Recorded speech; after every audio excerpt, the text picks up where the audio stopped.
Короче, 3 түрі бар.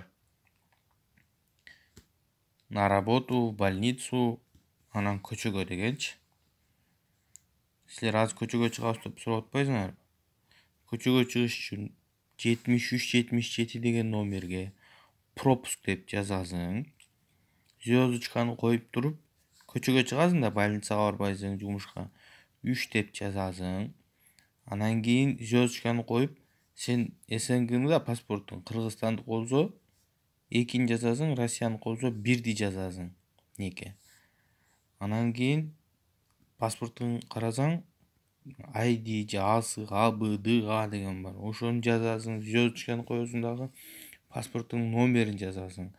Андан кийин жерде 2 жолу звездочка коет экенсиң. Мына мен 3-4 жолу жазып көрдүм да, короче. Мына пропуск алдым.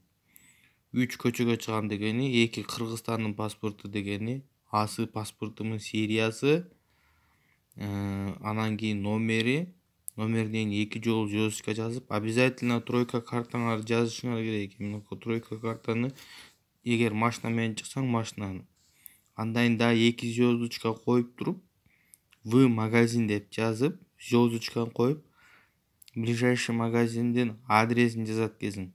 Бул бузо момтип өткүзбөйт экен. Азыр берди мага пропуск 16 числого полный действующий кылып.